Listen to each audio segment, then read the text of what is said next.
O relógio de pêndulo no corredor bateu meia-noite. Cada badalada pesada ecoando no silêncio da nossa casa. Eu estava sentada no escuro. O brilho fraco de um poste de luz pintando um quadrado pálido no chão da sala de estar. Eu estava esperando por Léo. De novo. Tinha se tornado uma rotina familiar. Essa vigília silenciosa. Mas esta noite parecia diferente. Uma quietude havia se instalado sobre a casa. Do tipo que precede uma tempestade. Meu celular, virado para baixo na mesa de centro polida, vibrou de repente. O som foi violento na sala silenciosa. Vibrou de novo. Insistente. Eu não queria olhar. Uma parte de mim já sabia. Era um sentimento que eu vinha reprimindo por semanas. Um nó frio de pavor no estômago. Mas você só pode ignorar a verdade por um tempo, antes que ela venha arrombar a sua porta. Estendi a mão e virei o telefone. A tela se iluminou com uma mensagem de um número desconhecido. Não havia texto. Apenas uma imagem. Minha respiração ficou presa na garganta. Era Leo. Ele estava dormindo. O rosto pacífico. Um braço jogado sobre a cabeça do jeito que ele sempre fazia. Ele estava deitado em lençóis azul claros que eu não reconheci. Sobre seu peito estava o braço de uma mulher. Um pulso delicado. Unhas feitas. E em sua mão, repousando bem sobre o coração de Léo, havia uma pequena fotografia em preto e branco. Uma ultrasonografia.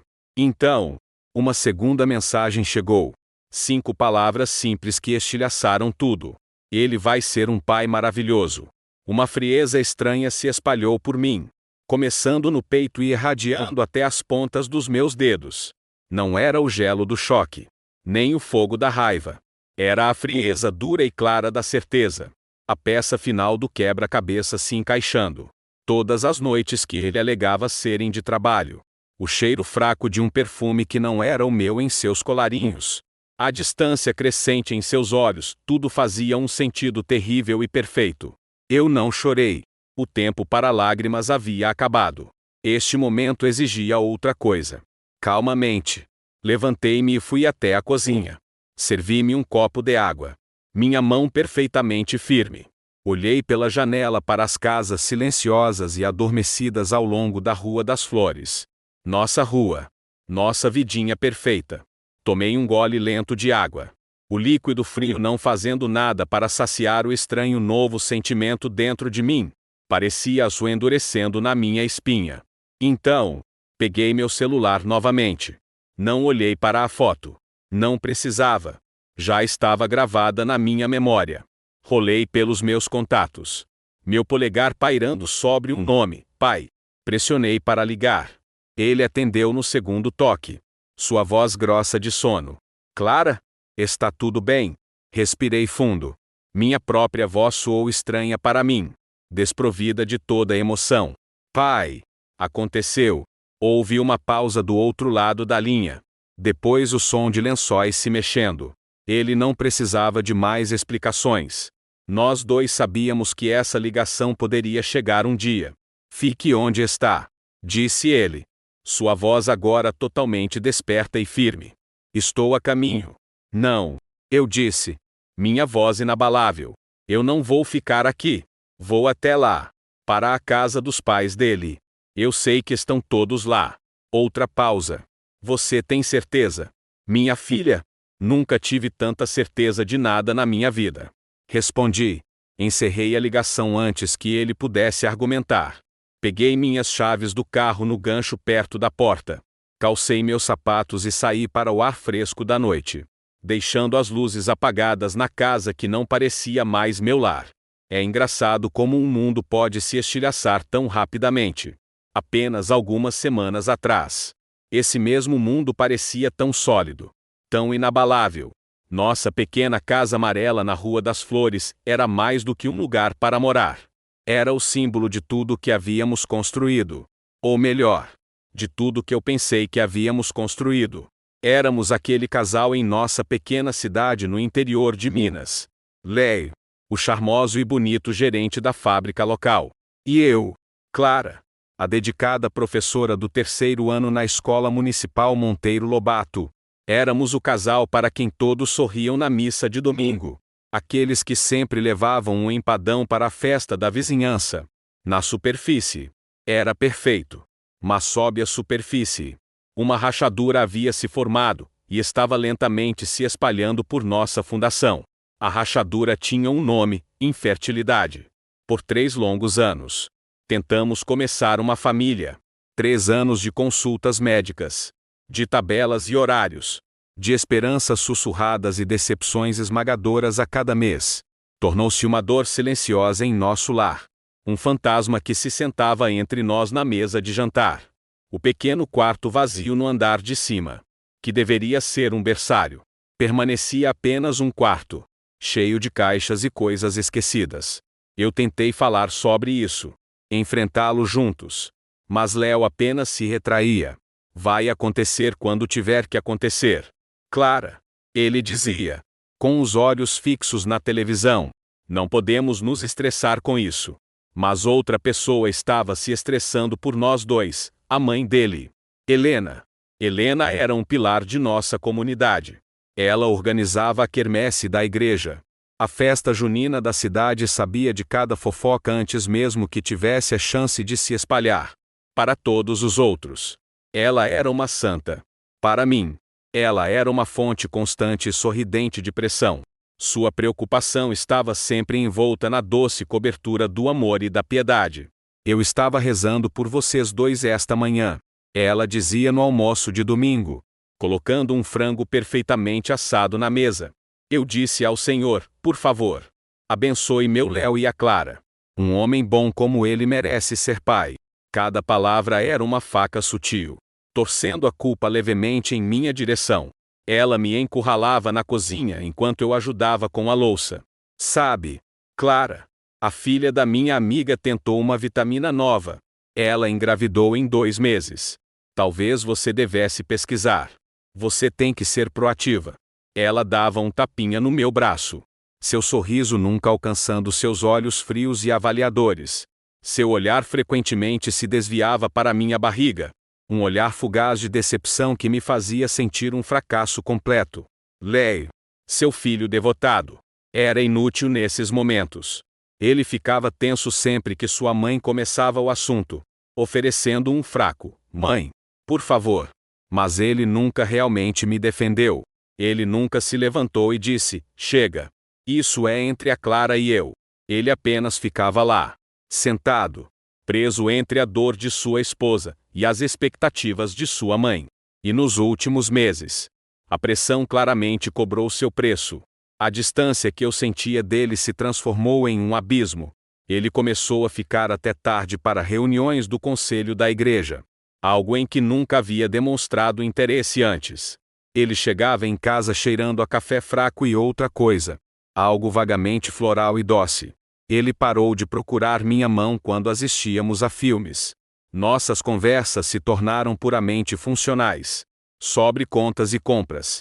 O homem com quem me casei estava desaparecendo, substituído por um estranho educado e distante que compartilhava minha cama. Eu tentei. Meu Deus! Como eu tentei! Numa sexta-feira, cozinhei sua refeição favorita: carne de panela com batatas e cenouras. Acendi velas. Coloquei a estação de bossa nova que ele gostava. Eu queria encontrar o caminho de volta um para o outro. Ele não chegou em casa até quase 10 da noite. Desculpe, ele murmurou, afrouxando a gravata. Estávamos planejando a festa do padroeiro na igreja. Demorou muito. Ele mal tocou na comida. Parecia exausto. Mas não do trabalho. Era um tipo diferente de exaustão. Um cansaço da alma. Naquela noite, enquanto estávamos deitados na cama, de costas um para o outro na escuridão, eu sussurrei: Léo, estamos bem? Ele ficou em silêncio por um longo tempo. Pensei que ele tivesse adormecido. Então, ele se virou e sua voz estava carregada de um estranho tipo de culpa. Claro que estamos. Não seja boba. Eu te amo. Ele me puxou para mais perto e me abraçou. Mas seu abraço parecia oco. Um pedido de desculpas por algo que ele não conseguia dizer. No dia seguinte, ele me trouxe um colar. Uma delicada corrente de prata com um pequeno coração. Uma oferta de paz. Uma distração. Agora, dirigindo pelas ruas desertas, eu agarrava o volante. A memória daquele abraço vazio fazendo meu estômago revirar. A cidade parecia diferente a esta hora. As charmosas vitrines da rua direita estavam escuras e fechadas. As casas familiares, geralmente tão quentes e convidativas, pareciam testemunhas silenciosas e adormecidas. Virei na Alameda dos Ipês, onde os pais de Léo moravam em um grande e impecável sobrado colonial, com um gramado perfeitamente cuidado. Quando parei, eu vi. O carro de Léo estava estacionado na garagem. E atrás dele, outro carro que eu não reconheci. Uma luz estava acesa na sala de estar. Um brilho amarelo e quente se derramando sobre o gramado. Eles estavam esperando por mim. Isso não era apenas uma confissão. Era uma emboscada. A foto não foi um ato de raiva ciumenta de uma amante. Foi uma convocação. Um movimento calculado em um jogo que eu nem sabia que estava jogando. A traição do meu marido era uma coisa. Mas isso parecia orquestrado. O rosto sorridente da minha sogra brilhou em minha mente. Sua conversa constante sobre legado. Suas sutis rejeições a mim. Lembrei-me de um comentário passageiro que ela fez algumas semanas atrás sobre uma jovem doce que havia se juntado recentemente ao coral da igreja. Uma mulher chamada Sofia. Desliguei o motor e o silêncio voltou. Pesado e absoluto. Por um momento, apenas fiquei sentada. Meu coração martelando contra minhas costelas. Era isso. O ponto sem retorno. Eu poderia dar meia volta. Ir para casa e desmoronar como eles esperavam que eu fizesse. Ou eu poderia caminhar até aquela porta. Encarar os destroços da minha vida e exigir a verdade. Pensei na voz do meu pai ao telefone. Firme e segura. Pensei nos 3 anos de lágrimas silenciosas e esperança sufocante. Pensei na mulher na foto, segurando a prova de sua fertilidade sobre o corpo adormecido do meu marido. Minha mão não tremeu quando abri a porta do carro. O ar frio da noite atingiu meu rosto. Nítido e real. Subi o caminho de pedra. Meus passos firmes e medidos. Não precisei bater. A pesada porta de carvalho se abriu antes mesmo de eu alcançá-la. E lá estava ela. Helena. Minha sogra. Vestida com um robe de seda. Seu rosto uma máscara perfeita de falsa compaixão e tristeza. Clara. Querida. Disse ela. Sua voz escorrendo falsa preocupação. Estávamos tão preocupados com você. Por favor, entre. Precisamos conversar. Passei pela soleira. E o calor da casa pareceu sufocante. O ar estava impregnado com um cheiro de pot-pourri e algo mais. Algo enjoativo e falso. Era o cheiro de uma cena cuidadosamente montada. A sala de estar era exatamente como eu havia imaginado. Léo estava lá, esparramado na poltrona de seu pai. O rosto pálido e abatido. Ele não olhava para mim. Seu pai, Arthur, estava de pé perto da lareira. Sua expressão indecifrável, mas sua postura rígida. Um sentinela silencioso endossando as ações de sua esposa. E no sofá florido, ao lado de uma almofada bordada com as palavras Lar Doce Lar, sentava-se a outra mulher. Ela era jovem, talvez 25 anos, com cabelos loiros compridos e olhos azuis grandes. Usava um vestido simples e mantinha as mãos unidas sobre uma pequena curva quase imperceptível em sua barriga. Era Sofia. Eu a reconheci do coral da igreja.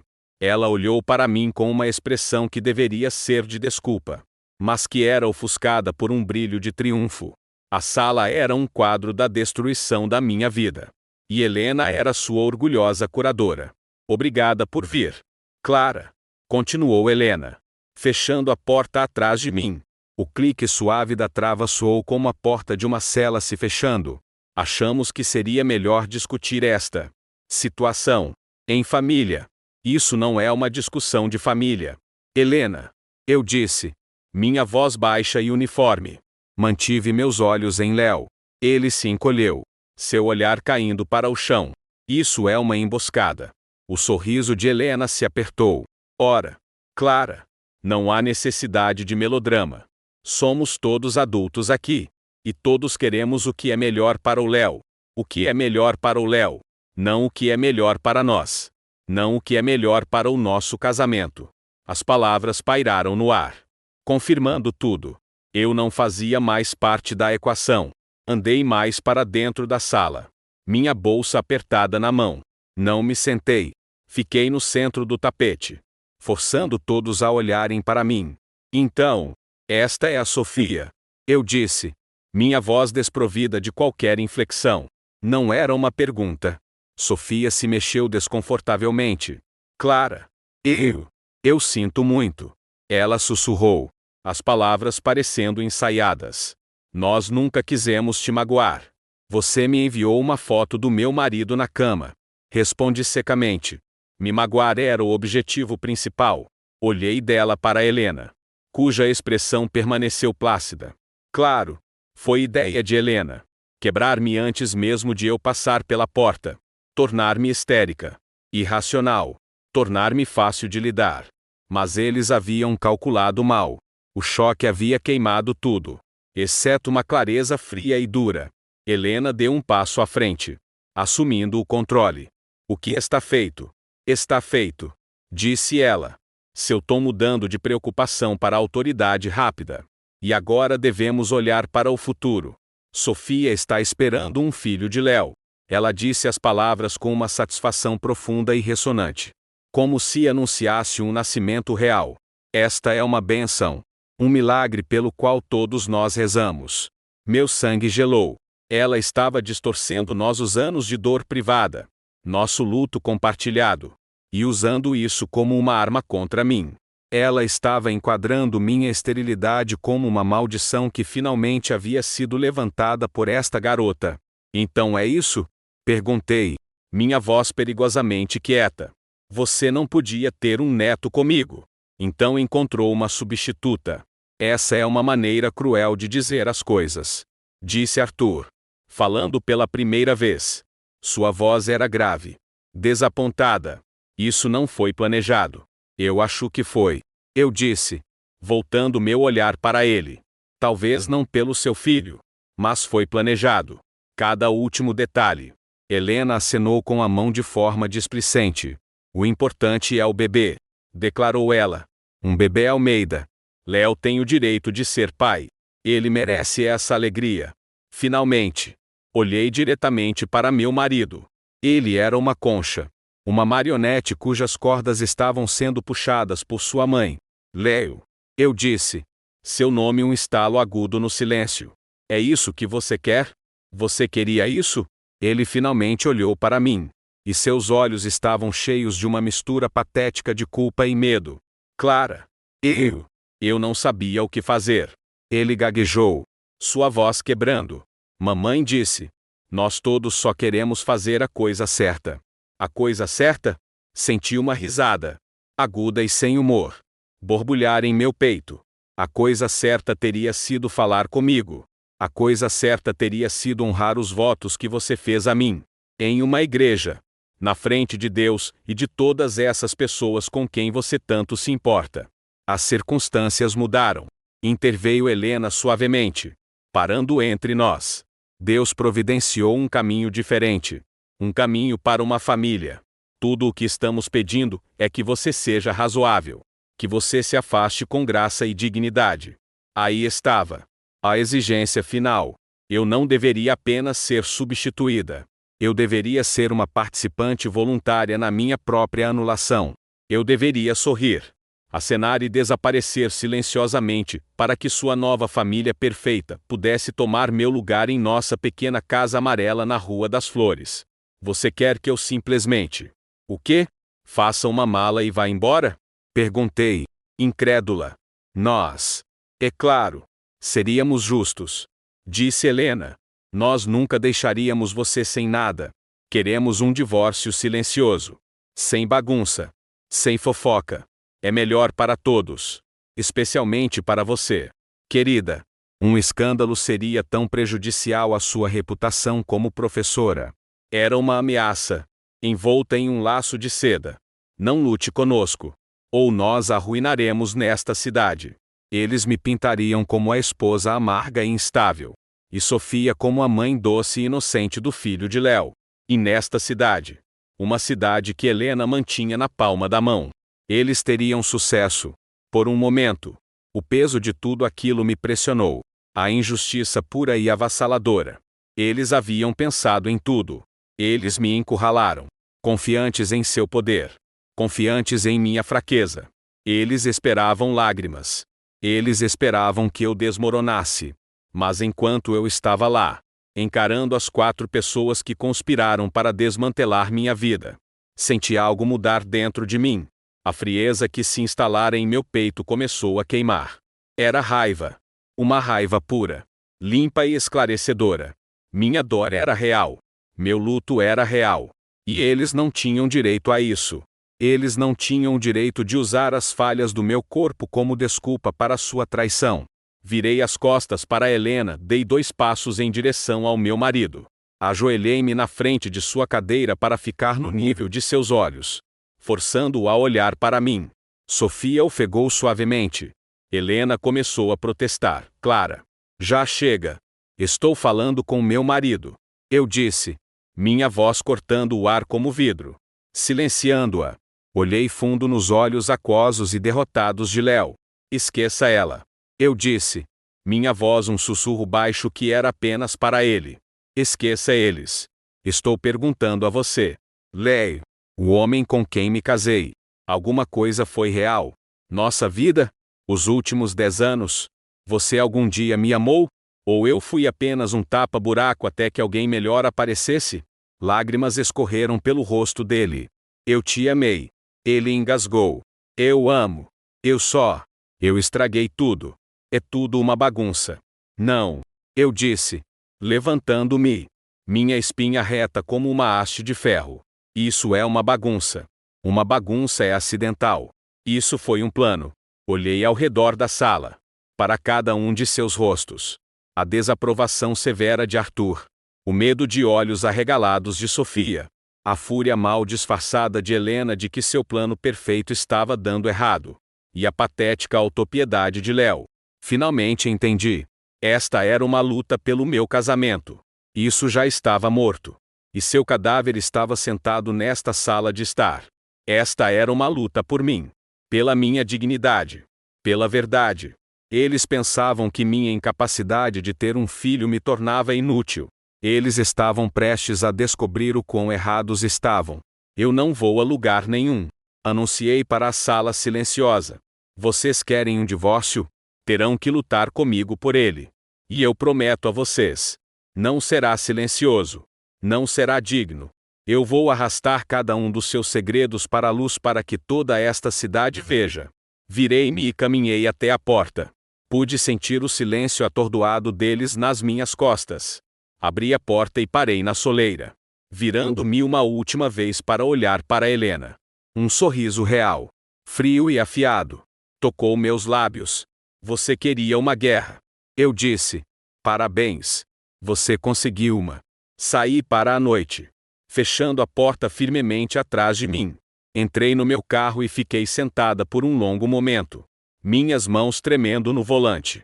A adrenalina começou a desaparecer. E uma única lágrima quente traçou um caminho pela minha bochecha. Não era uma lágrima de tristeza. Era uma lágrima de fúria, de luto, e de um novo começo estranho, aterrorizante e libertador. Minha vida na Rua das Flores havia acabado. Minha guerra apenas começara. A volta para a Rua das Flores foi um borrão. Minha mente era uma tempestade rugindo com o rosto presunçoso de Helena, as lágrimas de Léo e a inocência calculada de Sofia. Mas por baixo da tempestade, havia uma calma estranha e desconcertante. A calma de um general que acaba de ver o campo de batalha pela primeira vez. Eu conhecia o terreno. Eu conhecia o inimigo. Eu sabia que isso seria travado não com gritos e berros, mas com sussurros, reputações e a pressão lenta e moedora da opinião da comunidade. Quando voltei para minha própria casa, o silêncio era diferente. Não era mais o silêncio triste e solitário de uma mulher esperando pelo marido. Era o silêncio carregado e elétrico de um quartel-general. Minha casa não era mais um santuário de memórias compartilhadas. tornara-se uma fortaleza. A adrenalina que me carregara durante o confronto começou a se esvair, deixando em seu lugar um cansaço profundo. Afundei no sofá. O mesmo sofá onde Léo e eu nos aconchegávamos e assistíamos a inúmeros filmes. E o peso total da minha perda me atingiu. Uma década. 10 anos da minha vida, dedicados a um homem e a um casamento que foram considerados descartáveis. Pensei no nosso primeiro apartamento. Aquele com a torneira que vazava e as paredes finas como papel. Pensei no dia do nosso casamento. No jeito que Léo me olhou enquanto eu caminhava pelo corredor da igreja. Seus olhos brilhando com o que eu acreditava ser amor puro e inabalável. A dor, aguda e súbita, perfurou a raiva. Enlacei meus braços ao redor de mim mesma e soltei um único soluço rouco. Permiti-me este único momento de fraqueza. Chorei pelo homem que pensei ter casado. Chorei pelo futuro que pensei que teríamos. E então, respirei fundo e trêmula e empurrei tudo para baixo. Haveria tempo para o luto mais tarde. Agora, só havia tempo para a guerra. Assim que o primeiro indício do amanhecer listrava o céu, um par de faróis varreu a parede da sala de estar. A caminhonete do meu pai entrou na garagem. Momentos depois, ele estava entrando com a chave reserva que eu lhe dera anos atrás. Roberto não era um homem de muitas palavras, mas sua presença enchia a sala com uma sensação de solidez e força. Ele olhou para o meu rosto, para a única trilha de lágrima na minha bochecha, e sua expressão, geralmente tão estoica, suavizou-se com uma dor que espelhava a minha. Ele não me abraçou imediatamente. Em vez disso, foi para a cozinha e começou a fazer um café. Os sons familiares e reconfortantes preenchendo o silêncio tenso. Ele trouxe 2 canecas. Entregou-me uma e sentou-se na poltrona em frente ao sofá. Conte-me tudo, disse ele simplesmente. E eu contei. Contei sobre a foto, a viagem, a cena na sala de estar. Relatei cada palavra do discurso de Helena sobre o plano de Deus e o direito de Léo de ser pai. Contei sobre a ameaça à minha reputação e minha declaração final de guerra. Ele ouviu sem interrupção, seu olhar firme, sua mente de advogado aposentado processando cada detalhe, cada inconsistência. Quando terminei, o céu lá fora era um roxo pálido e machucado. Ele tomou um longo gole de seu café. Bom, disse ele, pousando a caneca. Eu o encarei. Bom, pai, minha vida está desmoronando. Seu casamento acabou. Clara, isso aconteceu há muito tempo. Você só descobriu ontem à noite, disse ele. Sua voz gentil, mas firme. O que é bom é que você não deixou eles te intimidarem. Você não assinou nada. Você não fugiu chorando. Você se manteve firme. Essa é a minha garota. Ele fez uma pausa. Depois se inclinou para a frente. Então, qual é o objetivo aqui? O que você quer?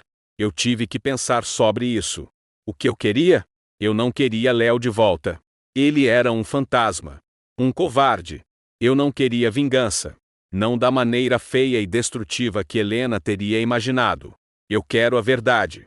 Eu disse, as palavras soando sólidas e reais, enquanto eu as falava.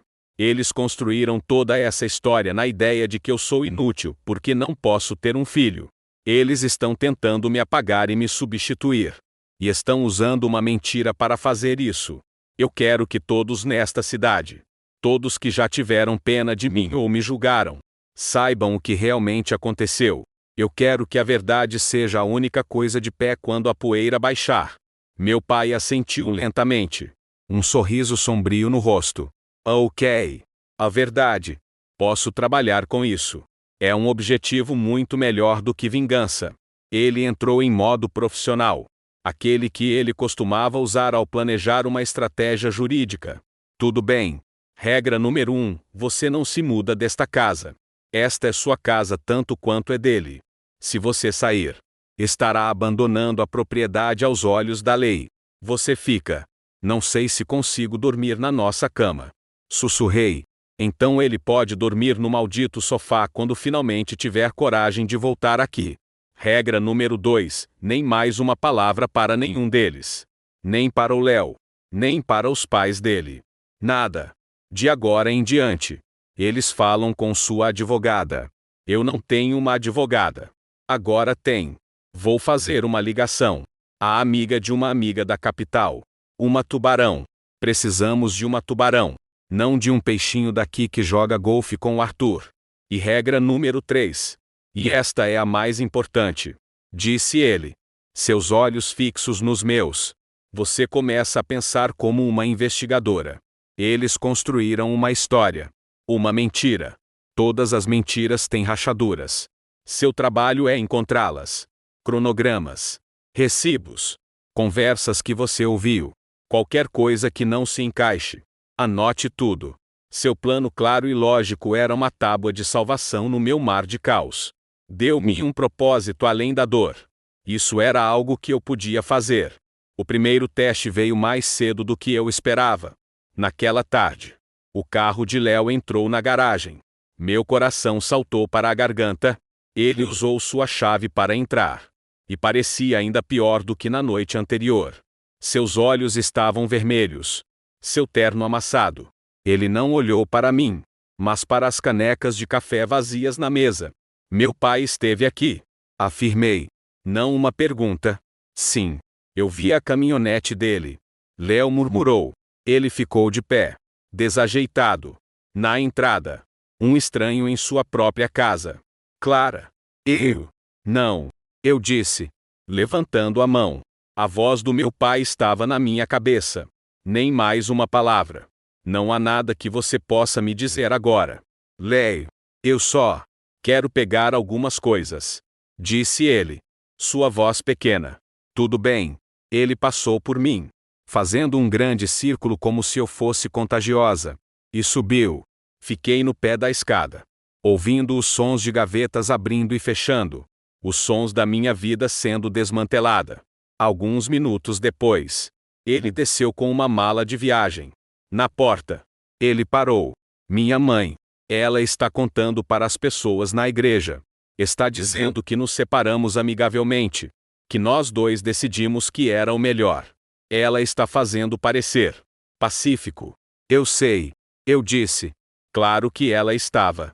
Helena já estava tecendo a narrativa. Preparando o terreno. Ela seria a matriarca graciosa. Guiando sua família através de uma transição difícil, mas necessária. Com caridade cristã. E eu seria a parte silenciosa e cúmplice. Léo olhou para mim. Um lampejo de seu antigo eu em seus olhos. Um apelo desesperado para que eu tornasse isso fácil para ele. Mas aquele homem se fora. E aquela parte de mim também se fora. É melhor você ir. Léo. Eu disse. Virando-lhe as costas e entrando na cozinha. Ouvi a porta da frente abrir e, em seguida, fechar-se com um clique. Eu estava sozinha. Os dias seguintes foram uma lição de guerra social.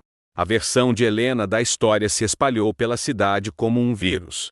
Minha vizinha, Kátia, que geralmente parava para conversar por 20 minutos sobre a cerca, me deu um sorriso apertado e triste e correu para dentro. No supermercado, vi duas mulheres do clube do livro da igreja sussurrando furiosamente, apenas para se calarem e inspecionarem os abacates com intenso interesse no momento em que virei no corredor delas. O pior foi a senhora Guedes, mãe de um dos meus alunos. Ela me abordou no estacionamento. Clara, coitadinha, disse ela, sua voz escorrendo uma pena que parecia ácido. Eu soube o que aconteceu, mas sabe, às vezes essas coisas são uma bênção disfarçada.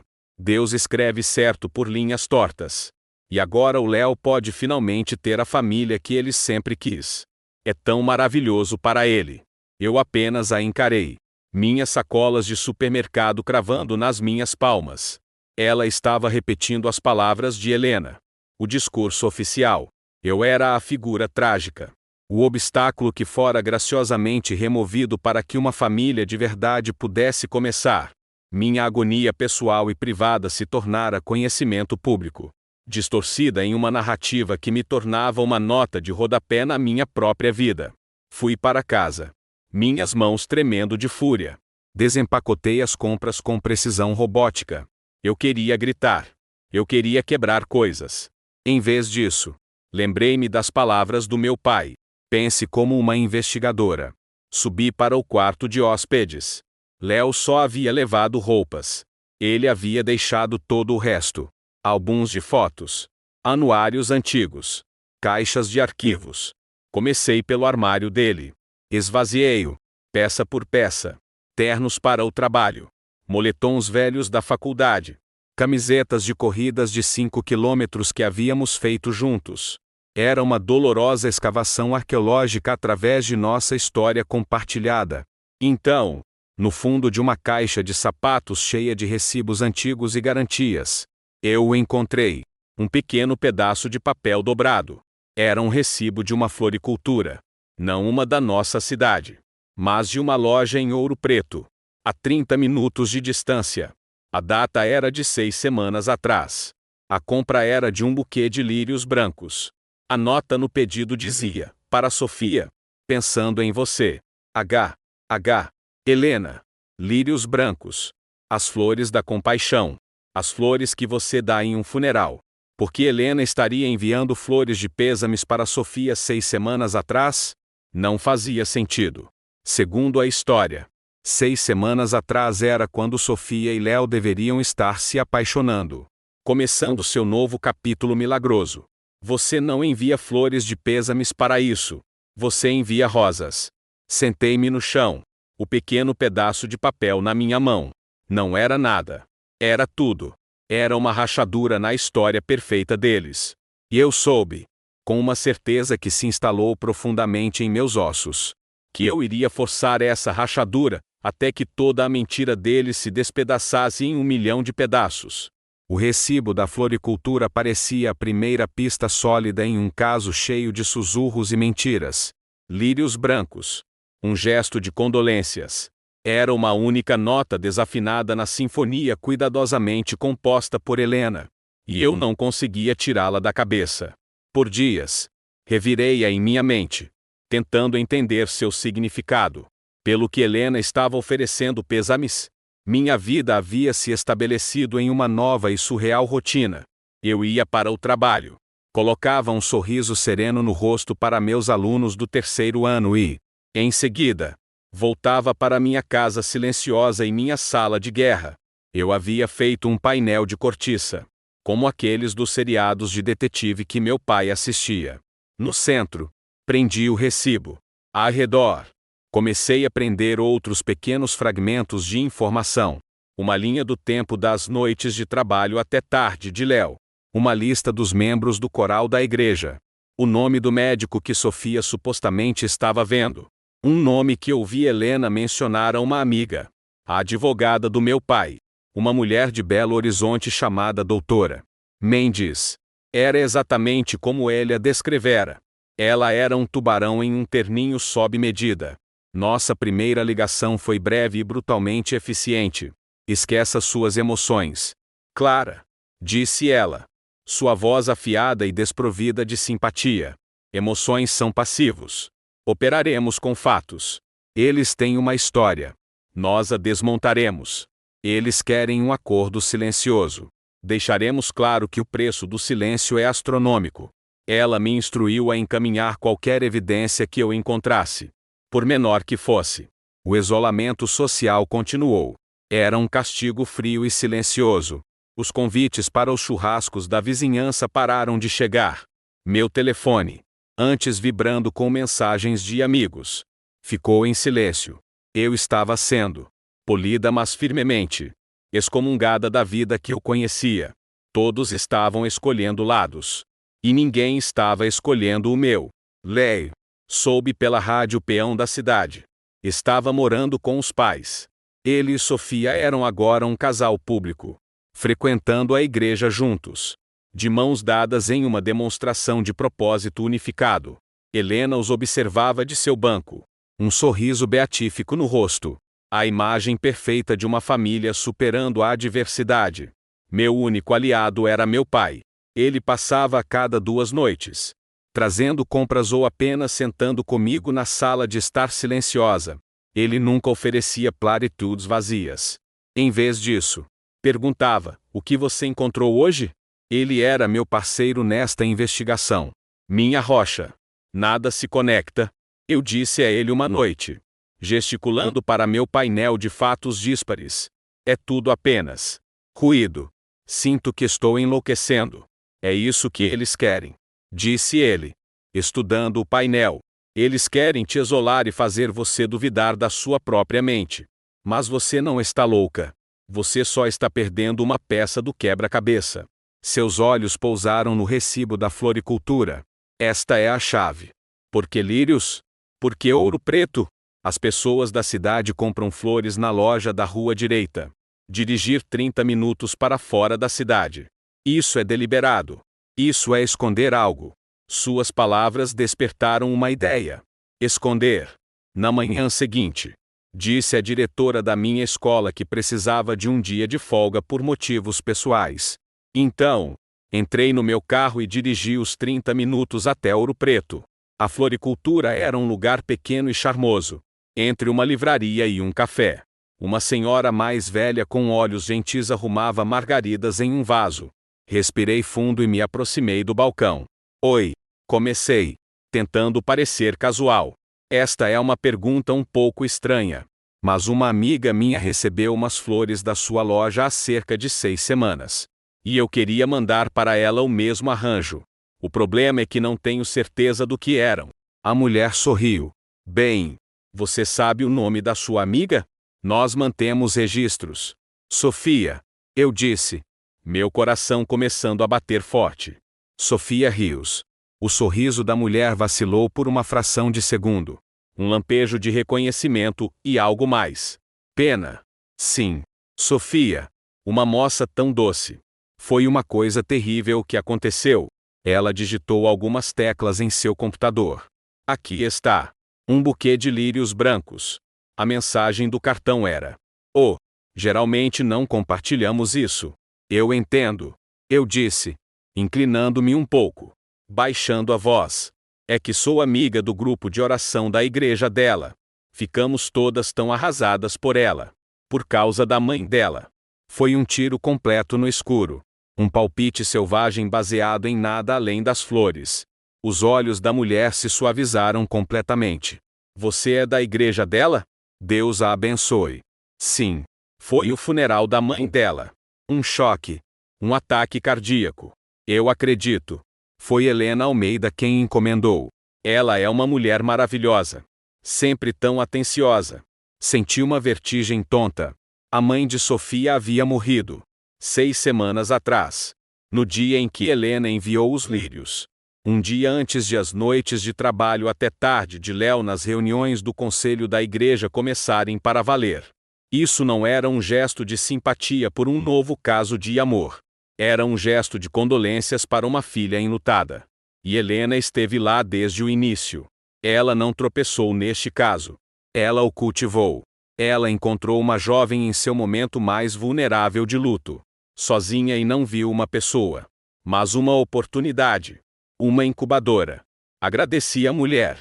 Minha voz soando distante e estranha para meus próprios ouvidos. Saí da loja e entrei no meu carro. Minha mente a mil. Era isso. Era a peça que estava faltando. Helena havia manipulado Sofia, usando sua dor como uma alavanca para se intrometer em sua vida. Ela ofereceu conforto, apoio, um ombro para chorar. Apresentou-se como uma figura materna e, em seguida, apresentou seu filho. Voltei para casa. Não com pressa, mas lenta e metodicamente. A raiva que eu sentia era tão fria, tão profunda que era quase pacífica. Isso ia além da infidelidade. Era predatório. Era um nível de cálculo a sangue frio que eu mal conseguia compreender. Quando cheguei em casa, enviei um e-mail para a doutora Mendes, detalhando o que havia encontrado na floricultura. Sua resposta foi quase imediata. Bom trabalho, Clara. Isso estabelece premeditação. Muda tudo. Mantenha o curso. Naquela noite, decidi fazer algo que não fazia desde a noite em que tudo começou. Fui à missa da noite de quarta-feira na igreja. Eu precisava vê-los. Precisava olhá-los com este novo conhecimento em meus olhos. Entrei em um banco de trás assim que a missa estava começando. E lá estavam eles. Na terceira fileira, Léo, Sofia e Helena, sentados lado a lado. Sofia parecia pálida e magra. Ela se apoiava em Léo, não como uma amante, mas como alguém buscando abrigo de uma tempestade. Léo tinha o braço ao redor dela, mas seus olhos estavam vagos, fixos no vitral. E Helena sentava-se ereta e orgulhosa, uma matriarca protegendo seu rebanho. Durante a paz de Cristo esteja convosco. Quando todos se viram para cumprimentar os vizinhos, os olhos de Helena escanearam a congregação e pousaram em mim. A surpresa cintilou em seu rosto, rapidamente substituída por um sorriso frio e confiante. Ela me deu um pequeno aceno condescendente, como se dissesse: olhe para você, sozinha, e olhe para mim. Eu venci. Mas ela não viu a mulher que havia quebrado. Mantive seu olhar e, pela primeira vez, não desviei. Não a deixei ver minha dor ou minha raiva. Apenas olhei para ela. Minha expressão indecifrável. Deixei-a ver que eu ainda estava ali. Que não estava quebrada. Que não tinha ido embora. Vi um lampejo de inquietação em seus olhos antes que ela se virasse. Foi uma pequena vitória, mas pareceu monumental. Após a missa, não saí correndo. Observei enquanto as pessoas se reuniam ao redor deles, oferecendo parabéns a Léo e tapinhas de simpatia em Sofia. Era uma aula magistral de relações públicas. Mas eu via as coisas de forma diferente agora. Eu via uma garota enlutada e vulnerável, presa em um papel que fora forçada a desempenhar. Eu via um homem fraco, sufocando sob o peso da ambição de sua mãe. E eu via uma mulher cruel e manipuladora, disposta a destruir qualquer um para conseguir o que queria. Saí da igreja e caminhei para casa sob os postes de luz da Rua das Flores. O ar estava fresco e nítido. Eu não me sentia mais uma vítima nesta história. Eu era a detetive. Eu era a historiadora. E eu era a única que sabia a verdade. Eles pensaram que me haviam enterrado, mas apenas plantaram uma semente. E agora? Eu estava começando a crescer. A descoberta na floricultura endureceu minha determinação em algo afiado e inflexível. Foi o ponto central da guerra. O momento em que passei da defesa para o ataque. Helena não apenas se aproveitou de uma situação. Ela a arquitetou, usando o luto de uma jovem como sua principal ferramenta. Esse conhecimento me armou com uma fúria fria que queimava mais forte do que qualquer dor no coração. A doutora Mendes foi metódica. Premeditação é poderosa. Ela explicou por telefone. Mas é a palavra dela contra a memória de uma florista. Precisamos de mais. Precisamos de algo que ligue as ações de Helena diretamente ao caso de Léo e Sofia. Algo inegável. Meu foco mudou. Eu não estava mais apenas cavando o passado. Estava observando o presente com um novo olhar crítico. Comecei a prestar atenção ao ecossistema da cidade pequena, de uma maneira que nunca havia feito antes. Ouvi as fofocas na sala dos professores, não como alvo delas, mas como coletora de informações. Li o boletim de notícias da comunidade com uma intensidade quase forense. A narrativa que Helena estava tecendo era de domesticidade idílica. Ela garantiu que o boletim da igreja incluísse uma foto de Léo e Sofia como voluntários na campanha de alimentos de outono, com as mãos de Sofia gentilmente pousadas na barriga. Ela contou a quem quisesse ouvir o quão emocionada estava por redecorar o quarto de hóspedes de sua casa para transformá-lo em um berçário amarelo clarinho, dizia ela com um suspiro de contentamento, tão calmante para um bebê. Ela estava construindo uma fortaleza de opinião pública, tijolo por tijolo hipócrita. Minha própria vida, em contraste, parecia estar encolhendo. O julgamento silencioso era constante. Eu sabia que, para muitos, minha recusa em conceder a Léo um divórcio silencioso parecia amargura. Eles viam uma mulher desprezada, incapaz de seguir em frente com graça. Eles não viam uma mulher lutando pela verdade. Meu pai era minha âncora. Ele notou o preço que o isolamento estava cobrando. Uma noite, ele apareceu com 2 varas de pescar. Vamos ao lago amanhã de manhã, anunciou. Ao nascer do sol, sem discussões. Na manhã seguinte, sentado em um pequeno barco na água parada e enevoada, enquanto o sol sangrava laranja e rosa no horizonte. Senti um momento de paz pela primeira vez em meses. Sabe, disse meu pai, com os olhos na linha. Quando eu era um advogado iniciante, houve um caso, um roubo. Todos estavam convencidos de que era um garoto com antecedentes. Todas as evidências pareciam apontar para ele. A pressão para encerrar o caso era imensa. Ele recolheu a linha e a lançou novamente. Mas minha intuição me dizia que era muito arrumado. Perfeito demais. Então continuei investigando. Ignorei meu chefe. Meus colegas. Todos pensavam que eu estava louco, perseguindo um fantasma. Acontece que o garoto foi incriminado. O verdadeiro ladrão era o dono da loja, tentando receber o dinheiro do seguro. As evidências perfeitas haviam sido todas plantadas. Ele olhou para mim. As pessoas constroem histórias perfeitas por um motivo. Clara. Geralmente é para esconder uma verdade imperfeita. Você só precisa continuar puxando os fios. Sua história era exatamente o que eu precisava ouvir. Voltei para casa renovada. Meu foco aguçado. Era hora de puxar um novo fio, Sofia. Eu sabia que confrontá-la diretamente seria um desastre. Helena a tinha completamente sob seu controle. Mas eu precisava entender o lado dela da história. Que promessas Helena havia feito? Que ameaças ela havia usado?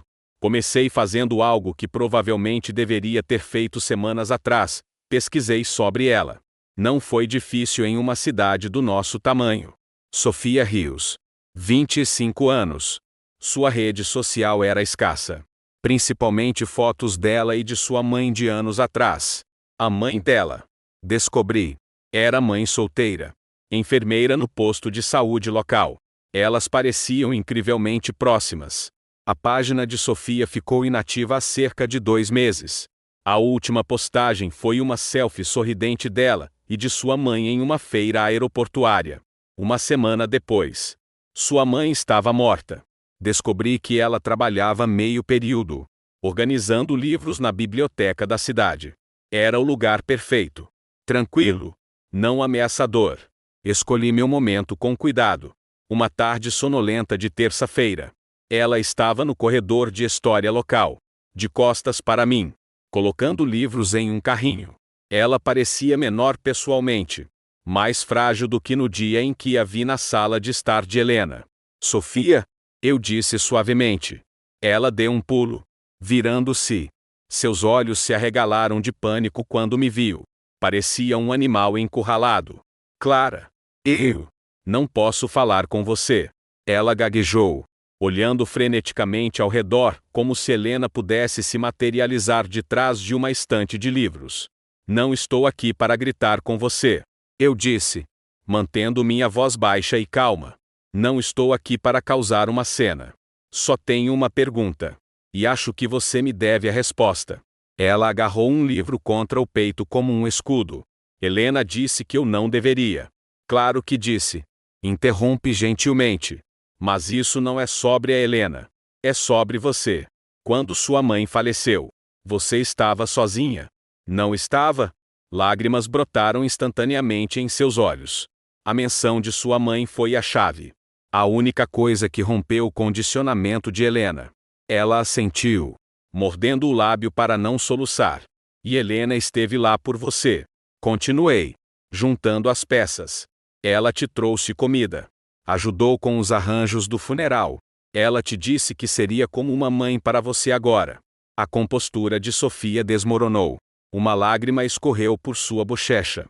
Ela foi tão gentil. Sussurrou. Sua voz embargada por uma confusão que partiu meu coração. Minha mãe era tudo que eu tinha. Eu estava com tanto medo. Helena. Ela foi como um anjo. E então ela te apresentou ao filho dela. Finalizei. Um homem bom. Um homem que poderia te dar a família que você acabara de perder. Tudo que você tinha que fazer era dar a ela o que ela queria. Um neto. Sofia olhou para mim.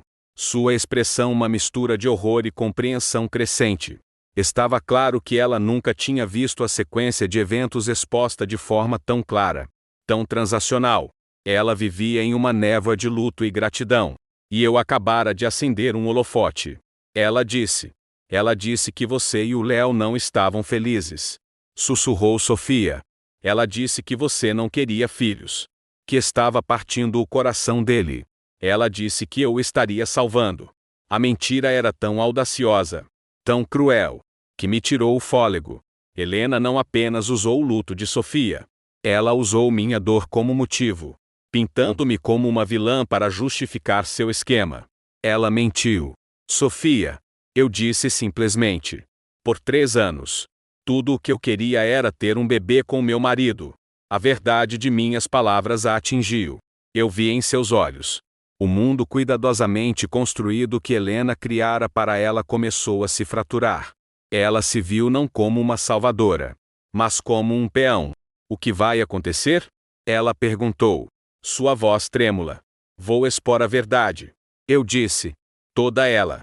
Mas não vou destruir você no processo. Você também é uma vítima nisso. Mas você tem uma escolha. Você pode continuar a ser o peão dela. Ou pode começar a dizer a verdade. Pense no que sua mãe gostaria que você fizesse. Virei-me e me afastei, deixando-a sozinha no corredor silencioso. Eu não sabia se a havia convencido. Não sabia se ela teria coragem de enfrentar Helena.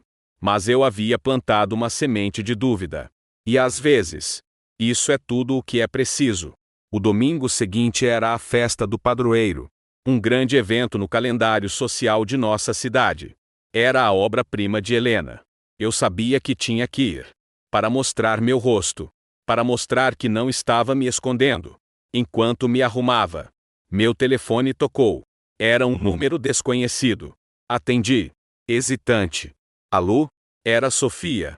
Sua voz era um sussurro aterrorizado. Eu não aguento mais isso, disse ela. Suas palavras apressadas. Ela não é quem eu pensava que era. Ela controla tudo. O que eu como. Com quem eu falo. Ela me disse que o bebê é dela. Não meu. Ela disse que eu sou apenas um recipiente. O horror em sua voz era palpável. Tem algo que você precisa saber. Clara. Sobre o bebê. Não é. Não é o que ela pensa. Antes que eu pudesse perguntar o que ela queria dizer, a linha ficou muda. Fiquei parada. Minha mão segurando o telefone. Um recipiente. A palavra era arrepiante. Mas foi sua última frase que ecoou em minha mente. Não é o que ela pensa. O que isso significava? Uma nova e chocante possibilidade começou a se formar em minha mente. Uma reviravolta tão profunda que poderia derrubar todo o castelo de cartas. Terminei de me arrumar. Minhas mãos se movendo com um novo senso de propósito. Eu não estava indo para a festa apenas para mostrar meu rosto. Eu ia descobrir o que Sofia quis dizer. O clímax não era mais um evento distante. Estava aqui. Era agora. E ia acontecer na frente de toda a cidade. A festa do padroeiro anual era a peça central social do verão em nossa cidade. Era realizada no amplo parque verde atrás da antiga igreja de pedra. Uma pintura de Norman Rockwell que ganhava vida. Famílias estendiam toalhas na grama. Crianças corriam umas atrás das outras com pistolas de água. E o ar estava impregnado com o cheiro de churrasco e grama recém-cortada. Era uma cena de comunidade perfeita e saudável. Um palco perfeito para uma execução pública. Entrei no campo. E uma onda de silêncio me seguiu. As conversas não pararam abruptamente. Mas diminuíram. As cabeças se viraram e os sussurros me seguiram como o farfalhar de folhas secas. Eu era um fantasma em sua festa. Ignorei-os. Meus olhos varrendo a multidão em busca de uma pessoa. Helena. Ela estava exatamente onde eu sabia que estaria. Comandando a atenção perto do coreto principal. Estava cercada pelas figuras mais influentes da cidade: o prefeito, o presidente do banco, a secretária de educação. Léo e Sofia estavam posicionados de cada lado dela, como assistentes reais. Léo parecia profundamente desconfortável. Seu sorriso forçado.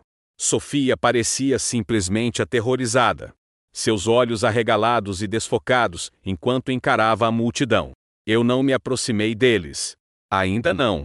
Eu só precisava que eles me vissem. Fui até a barraca de limonada. Servi-me um copo e encontrei um pedaço de grama vazio sob um grande pé, longe o suficiente para ficar sozinha, mas perto o suficiente para observar. Sentei-me e tomei um gole lento e deliberado. Eu podia sentir os olhos de Helena em mim, queimando um buraco nas minhas costas. Minha presença era um ato de desafio, uma perturbação em seu dia perfeito. Por uma hora, fiquei sentada ali. As pessoas me evitavam. Foi uma experiência solitária e dolorosa, mas eu a suportei. Eu estava esperando o momento certo. E eu sabia que Helena, em sua arrogância, forneceria com certeza. Após as corridas de saco e o concurso de quem come mais pastel, o padre Miguel bateu no microfone no palco do coreto. Amigos, vizinhos, antes de anunciarmos os vencedores da rifa, Helena Almeida tem algumas palavras que gostaria de compartilhar com todos nós. Seguiu-se uma salva de palmas educada. Helena subiu os 2 degraus para o palco com a graça de uma rainha. Ela pegou o microfone. Seu rosto radiante com um calor praticado. Obrigada, Padre Miguel, começou ela. Sua voz ressoando pelos alto-falantes. Eu só queria aproveitar um momento para agradecer a todos por estarem aqui, por fazerem parte desta comunidade maravilhosa, desta grande família. Ela fez uma pausa, deixando seus olhos varrerem a multidão. E como vocês sabem, as famílias crescem e mudam. Elas são abençoadas com nova vida. E a nossa família está prestes a ser abençoada. Ela se abaixou e acenou para que Léo e Sofia se juntassem a ela. Léo hesitou, mas Sofia, com um empurrão gentil de Arthur por trás, caminhou rigidamente para o palco. Helena passou um braço ao redor de cada um deles. Meu filho, Léo, e esta querida moça, Sofia, estão esperando um filho, anunciou Helena, como se ninguém já soubesse. Uma criança que vai crescer aqui, entre todos vocês. Uma criança que levará adiante o nome Almeida e fará parte do futuro desta cidade. A multidão aplaudiu. Uma mistura de excitação genuína e obrigação educada. Era o momento para o qual ela vinha se preparando há meses. A consagração pública de sua nova família escolhida. O apagamento final e público de mim. Este era o meu sinal. Enquanto os aplausos diminuíam, eu me levantei, deixei meu copo na grama e comecei a caminhar em direção ao palco. Não corri, não gritei, apenas caminhei, meus passos calmos e uniformes. Um caminho pareceu se abrir diante de mim enquanto as pessoas se viravam e me encaravam. Seus olhos arregalados de choque e antecipação. Os sussurros ficaram mais altos. Parei no pé da escada. O parque inteiro estava em silêncio agora. Todos os olhos estavam em mim. O sorriso de Helena congelou em seu rosto.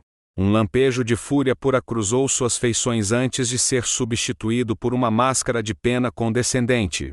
Clara, querida, disse ela ao microfone, sua voz escorrendo uma doçura falsa. Este não é o momento nem o lugar. Eu acho que é o momento e o lugar perfeitos. Respondi, minha voz clara e firme. Não precisava de um microfone para ser ouvida no silêncio mortal. Você está falando de família, de bênçãos, do nome Almeida. Eu só tenho uma pergunta. Olhei além dela, diretamente para Léo, que parecia desejar que a terra o engolisse. Então olhei para Sofia, que estava tremendo, seus olhos fixos em mim em um apelo silencioso e desesperado. Você falou tanto sobre este bebê, Helena. Continuei, meu olhar voltando para ela. Sobre como é uma resposta às suas orações. Como ele levará adiante o legado da família. Isso é tão importante para você, não é? O legado? Claro que é, disse Helena, seu aperto no microfone se intensificando. Uma família forte é construída sobre um legado forte. Um legado carregado por um filho. Você quer dizer? Eu disse. Não era uma pergunta. Um menino forte para levar o nome Almeida para a próxima geração.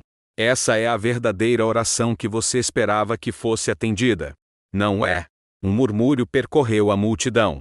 Eu havia tocado em um ponto sensível.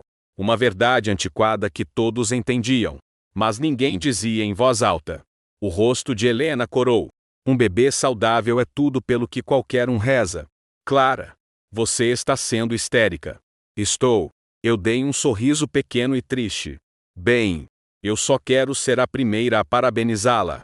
Porque eu sei o quanto você vai amar e valorizar esta nova adição à sua família. Tenho certeza de que você dará à sua neta todo o amor do mundo. A palavra pairou no ar. Neta.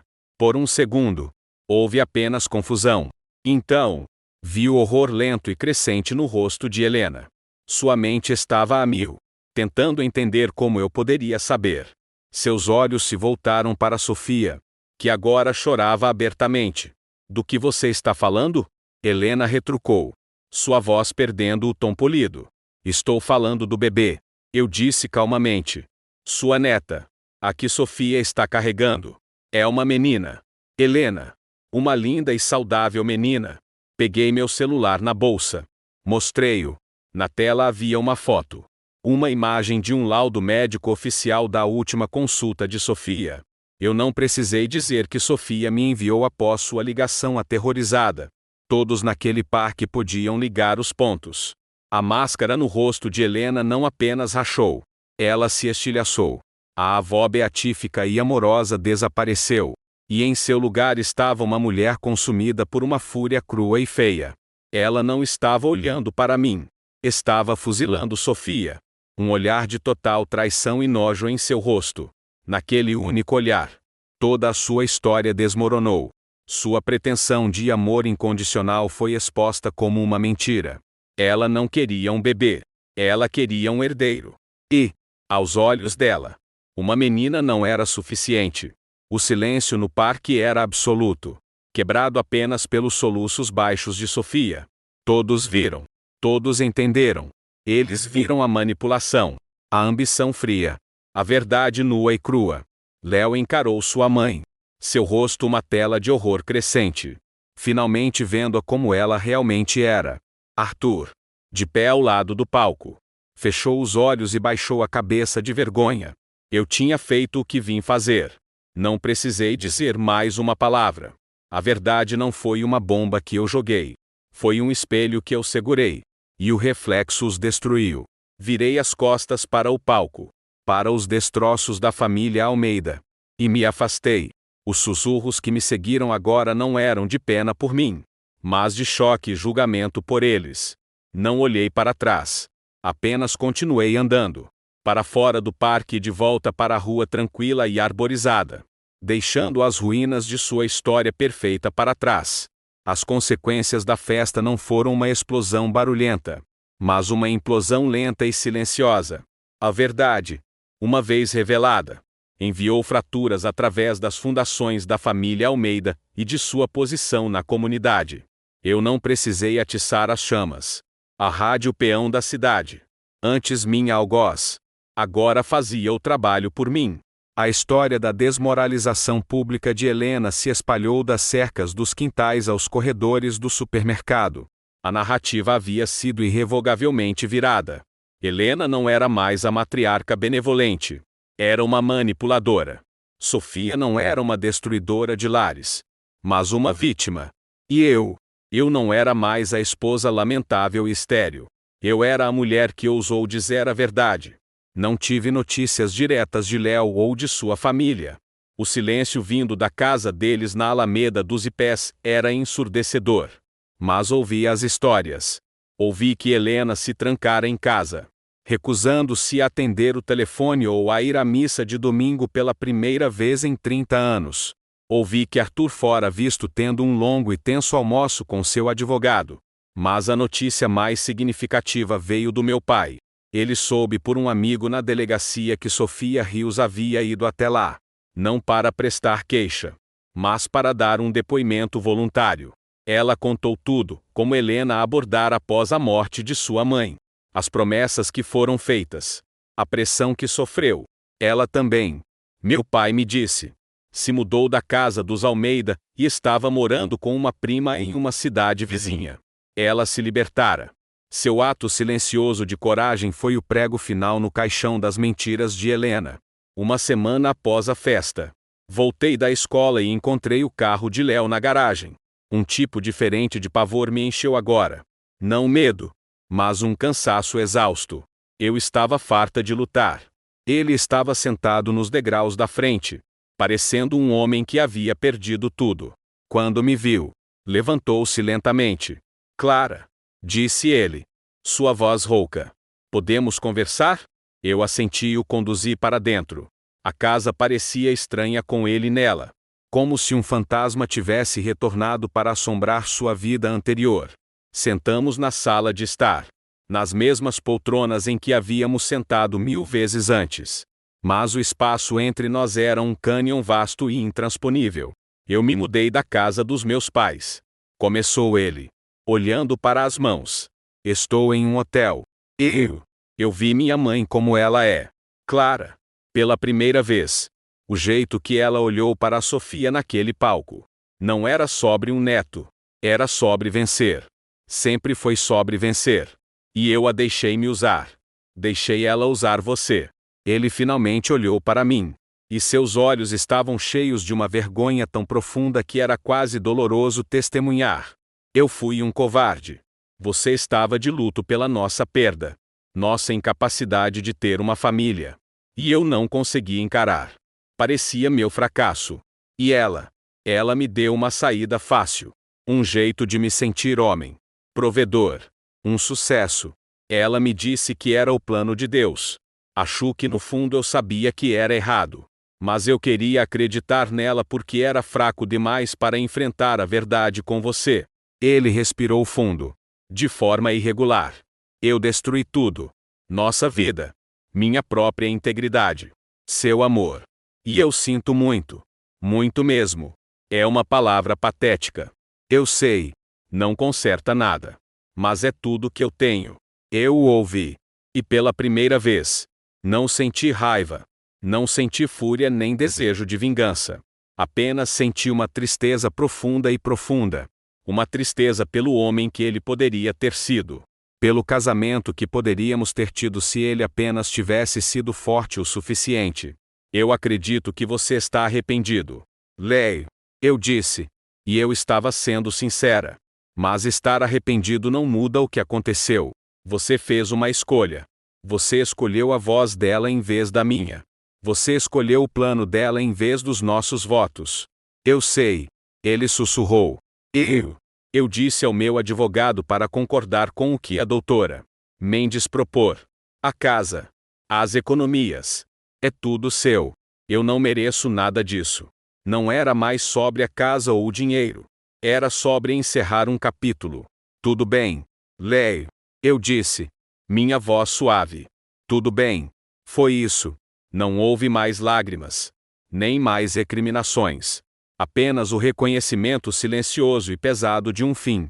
Ele se levantou, me deu um último olhar quebrado e saiu da minha vida para sempre. Alguns dias depois, a doutora Mendes ligou. Os Almeida haviam concordado com um acordo de divórcio muito mais generoso do que eu jamais esperara.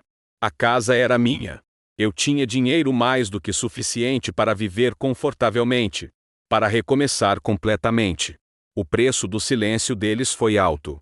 Mas para eles, valeu a pena para fazer o escândalo desaparecer. Arthur Almeida, sempre pragmático, estava cortando suas perdas e protegendo o que restava do nome de sua família, com os papéis legais assinados. Uma estranha sensação de silêncio desceu. A guerra acabou. Eu venci. Mas a vitória parecia vazia. Fiquei sozinha no centro da sala, cercada pelos despojos de uma guerra que nunca quis lutar. Eu tinha a casa. Eu tinha meu nome de volta. Eu tinha a verdade. Mas eu também estava sozinha. Em uma cidade que para sempre me associaria ao maior escândalo que vira em uma geração. Olhei ao redor para os móveis. As fotos na parede. A vida que eu construíra com tanto cuidado.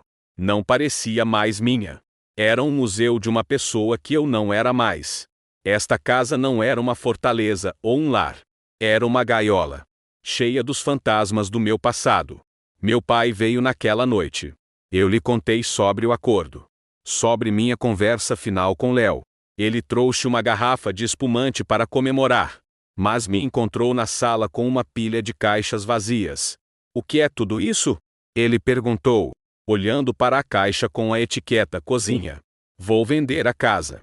Eu disse, minha voz clara e certa. Vou me mudar. Ele não pareceu surpreso. Apenas assentiu lentamente. Para onde você vai? Ainda não sei. Admiti. E pela primeira vez, o não saber não parecia assustador. Parecia liberdade. Para algum lugar novo. Onde ninguém conheça minha história. Onde eu possa ser apenas clara. Ele olhou para mim. Seus olhos cheios de um orgulho silencioso. Você não é a mesma mulher que me ligou naquela noite. Chorando no escuro. Não. Eu disse. Um pequeno sorriso tocando meus lábios. Não sou. Naquela noite. Eu não fiz as malas. Andei pela minha casa uma última vez. Toquei na moldura da porta onde Léo e eu havíamos marcado nossas alturas, quando nos mudamos. Fiquei no quarto vazio no andar de cima que deveria ser um berçário. E senti uma pontada da velha dor. O fantasma da vida que perdi. Permiti-me sentir lá. Honrá-la. Mas ela não tinha mais poder sobre mim. Era parte da minha história. Mas não era a história toda. A mulher que tentaram quebrar. A mulher que descartaram como inútil. Se fora. Em seu lugar estava alguém mais forte. Alguém que atravessou o fogo e aprendeu que era a prova de fogo. Eu estava pronta para o próximo capítulo. Um ano depois. A brisa do oceano tinha gosto de sal e de novos começos. Eu estava na varanda do meu pequeno apartamento. Uma xícara de café aquecendo minhas mãos. E observava o sol da manhã pintar listras douradas sobre as ondas. Eu havia me mudado para Florianópolis. Uma cidade escolhida quase ao acaso em um mapa. Um lugar onde o passado era a história. Não um fardo. Um lugar onde ninguém conhecia o nome Almeida, ou a triste história da professora do interior de Minas. Aqui, eu era apenas Clara Matos. Uma mulher com um sorriso tranquilo que ensinava no terceiro ano em uma escola ensolarada a poucas quadras do março. Vender a casa em Minas foi o ato final e definitivo de romper com minha vida antiga. O caminhão de mudança se afastando da Rua das Flores pareceu menos um fim e mais uma fuga. Deixei para trás os sussurros, os olhares de pena e os fantasmas que assombravam cada canto. Embalei apenas o que importava, meus livros, a vara de pescar do meu pai e uma única caixa de fotografias da minha infância. Deixei os álbuns de casamento para trás. Meu pai me ajudou na mudança. Sua presença silenciosa um conforto durante a longa viagem de 2 dias. Quando chegamos ao meu novo apartamento vazio, ele simplesmente me abraçou e disse, construa algo lindo. Clara. Era o único conselho de que eu precisava. E eu construí. Minha vida agora era pequena. Simples e inteiramente minha.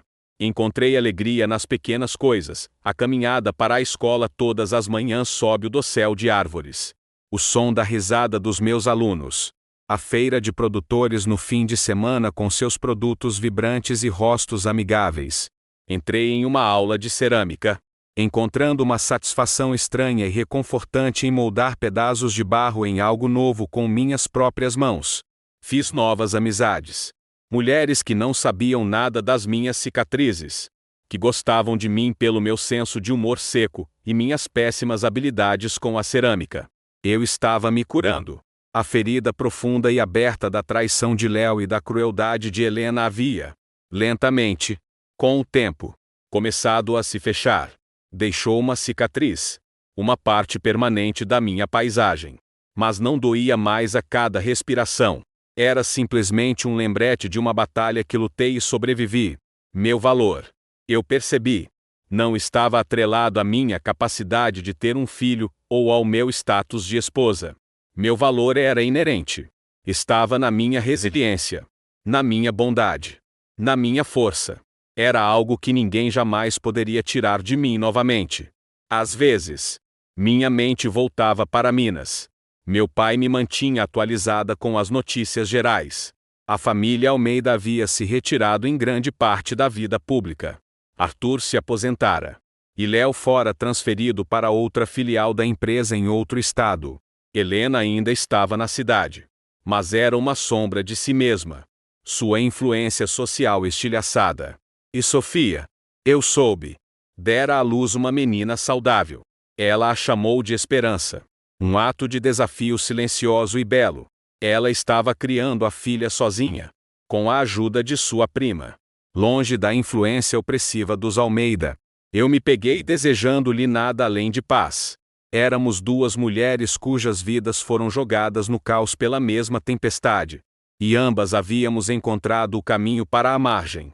Esta manhã, enquanto eu estava na minha varanda, meu telefone vibrou com uma mensagem do meu pai. Era uma foto dele segurando um peixe enorme. Um sorriso orgulhoso no rosto. Pensando em você, dizia a mensagem. Eu sorri e respondi, que monstro. Te amo. Quando pousei o telefone, uma notificação de e-mail apareceu. O assunto fez minha respiração parar na garganta, de Léo. Meu coração deu um baque familiar e doloroso. Fazia mais de um ano que não tinha notícias dele. Hesitei, meu polegar pairando sobre o botão de apagar. Uma parte de mim queria apagá-lo. Fingir que não existia. Manter minha nova vida por aí intocada pelo passado. Mas outra parte, uma parte mais forte, sabia que a cura não era fingir que a ferida nunca existiu. Era ser capaz de tocar a cicatriz sem recuar. Abri o e-mail. Não era longo. Não havia desculpas. Nem apelos por perdão. Era apenas uma admissão simples e direta. Clara, eu sei que não te devo nada. Muito menos seu tempo para ler isto. Mas eu precisava escrever. Tenho feito terapia no último ano. Fui forçado a olhar para mim mesmo. Para minha fraqueza. Para o jeito como deixei a voz da minha mãe se tornar mais alta que minha própria consciência. Deixei que ela se tornasse mais alta que meu amor por você. Não estou escrevendo para pedir que você me perdoe. Eu não mereço isso. Estou escrevendo porque preciso que você saiba que eu vejo agora. Eu vejo a mulher incrível que perdi. Vejo a força que você tinha e que me faltava. Você enfrentou minha família. A cidade inteira. Sozinha. Para lutar pela verdade. Você foi uma guerreira. E eu fui o covarde que fugiu da batalha. Soube que você se mudou. Espero que você esteja feliz. Você merece uma vida cheia de paz e alegria. Você merece tudo de bom neste mundo. Leio.